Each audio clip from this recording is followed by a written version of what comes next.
Good afternoon, everyone. For those that I haven't had the pleasure of meeting, my name is Tuncak. I'm the UN Special Rapporteur on the human rights implications of the environmentally sound management and disposal of hazardous substances and wastes. It's the second longest title of a mandate. And they gave it to someone with not the most common name either, so it's very difficult to remember. But we're trying to rebrand it.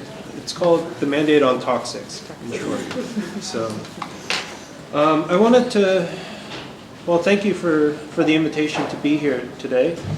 It's a great opportunity to participate in these important discussions this week. Some of you may have heard me yesterday speak to the Intergovernmental Working Group, and there I mentioned that the mandate that I hold has actually been around for almost 23 years now. And in those 23 years, it's addressed a number of cases involving corporate activities and human rights abuses that have arisen as a result of those activities.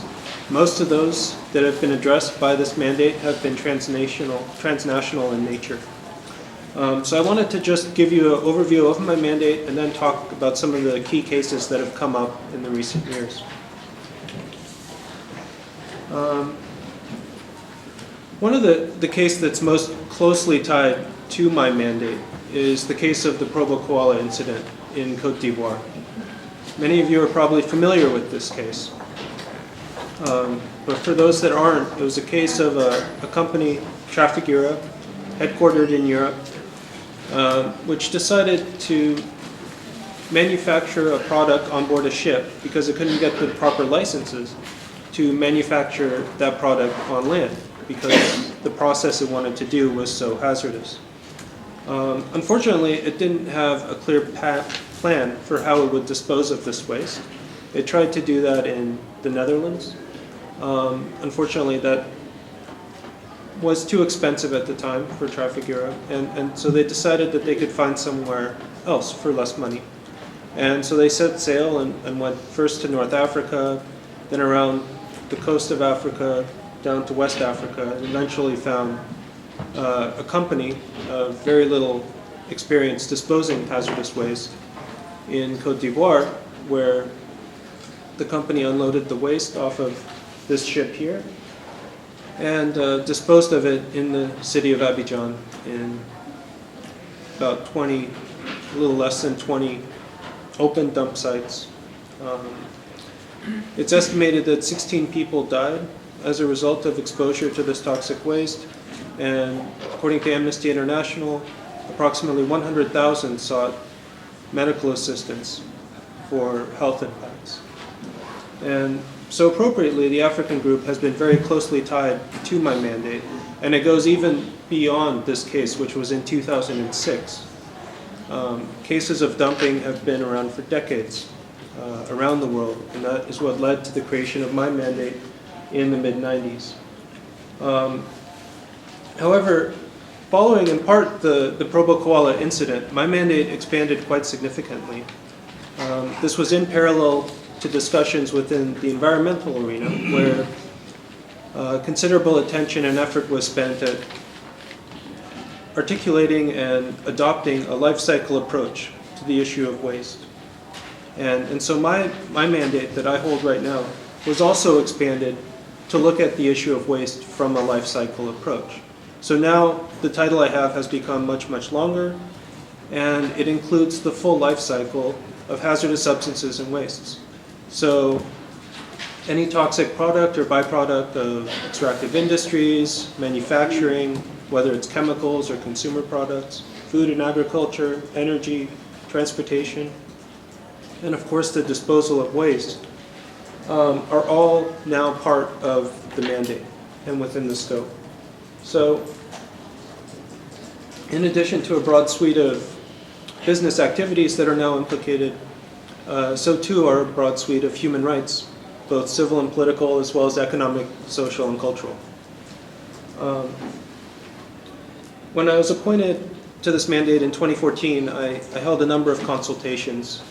I'd say it was probably over 120 different stakeholders And in those discussions, I identified a set of key priorities, and one of which is very relevant to the discussions this week, was business and human rights.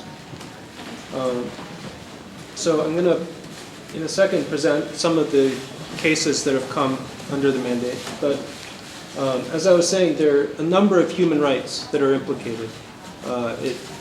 It traverses numerous covenants and conventions, both at the regional as well as the global levels. And these are just some of the many. I wanted to just focus on one, however. Some have referred to the state of our global environment as increasing toxification, the chemical intensification of our economies. And while this may seem abstract, when you look at it from global population perspectives, from health perspectives, you can see the implications very clearly. The graph on the right shows the rise in incidence of childhood cancers, for example. This is a rate of increase just under 20% over less than 20 years that, according to pediatricians, cannot be explained by lifestyle choices or genetics alone. Kids aren't smoking more. They're not consuming more than they used to.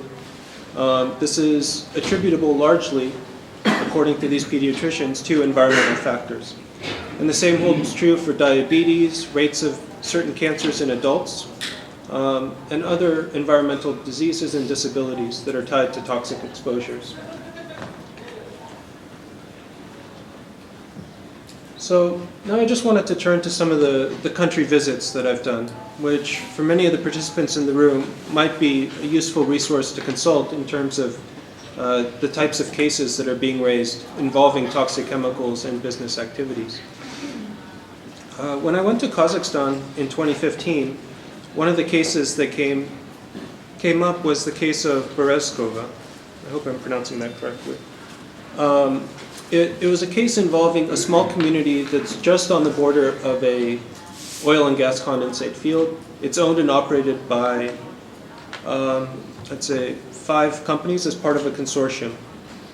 And in November of 2014, the children in this village suddenly came down with seizures. It wasn't entirely clear why, and it still isn't entirely clear why. They suddenly developed seizures, and to this day, many of those children are still suffering from seizures. What it's believed is that there was a gas, perhaps hydrogen sulfide, that was released from this oil and gas condensate field. But because the proper monitoring mechanisms weren't in place, the community and the children have been struggling to get an effective remedy for many years. Another case, again involving children, was the case of a humidifier disinfectant. This involved a UK-based company, Reckitt Benckiser, which was selling a chemical product, which is added to humidifier tanks to disinfect them. It was marketed as a safe and healthy product for humidifiers, which are hugely popular in South Korea. Unfortunately, this company, Reckitt Benckiser, which is a pharmaceutical company, didn't examine closely the toxicity of the chemicals that they were selling as a humidifier disinfectant. So tragically, over 6 years, it's over 100 people at this point, mostly young women and children, died as a result of inhaling this humidifier sterilizer in their homes. On top of that, thousands of other victims have suffered health effects as a result. And so when we speak about human rights due diligence, the first thing that comes to my mind is this case. And so hearing about how the guiding principles are or not being implemented by industry, this case comes to mind. Occupational exposures are a major public health crisis right now. Figures from ILO show that 3 workers die every minute from toxic exposures. One of the cases that came up in the mission to South Korea was the case of workers in the electronics industry, where they too were suffering for many years from a variety of diseases and disabilities, many of whom died. as a result of toxic chemical exposures in the workplace. The challenge there, again, was the lack of information and their inability to get access to an effective remedy without that information.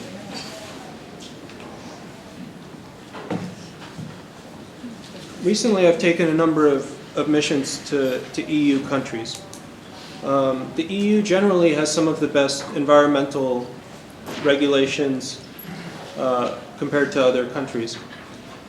However, one of the biggest problems are the double standards between countries and the continued ability of companies within the EU to export either toxic products or toxic processes to developing countries, and then to re-import products and processes that are produced using those toxic chemicals. So for example, highly hazardous pesticides. The EU has banned numerous pesticides that other countries have not. However, it still continues to manufacture those pesticides and sell them to other countries, in particular, and of grave concern, to developing countries that don't have the capacity to effectively monitor and regulate those highly hazardous pesticides. Another issue that came up, again with these double standards, was the export of end-of-life ships.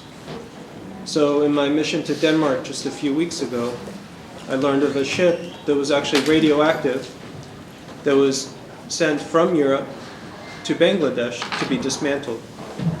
Often these ships are run aground on beaches. They're dismantled by young children who are crawling over them with bare feet, bare hands, little to no protective equipment at all, no training.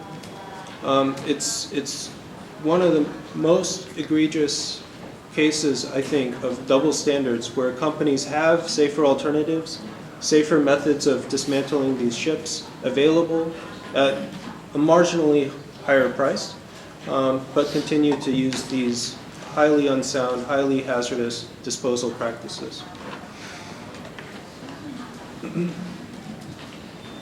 I wanted to give an example, though, that is not about transnational businesses in some degree. This was the case of an explosion in Tianjin, China, where a warehouse storing incredible amounts of chemical products was located right in a residential neighborhood.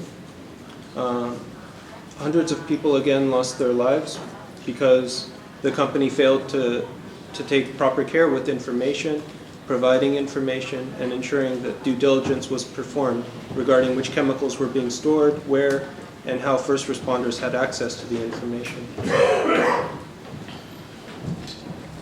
Another case that has come up is the Rio Doce case involving Samarco, a joint venture of BHP Billiton and Vale. And the list goes on. One issue that I haven't mentioned here is nuclear waste, which is also covered by my mandate, and nuclear activities, weapons testing, and so forth. This has been a reoccurring issue, I would say, under my tenure of the mandate as well as my predecessors. You might ask why we have so many cases and so many double standards. Well, in my view, part of the problem is the lack of strong multilateral environmental agreements that deal with toxic chemicals. The global conventions that we have today, they only cover a small subset of the toxic chemicals that are used and produced on the market. 26, maybe 27 now, of the hazardous substances that we know of, which are in the thousands, are covered throughout their life cycle under these treaties.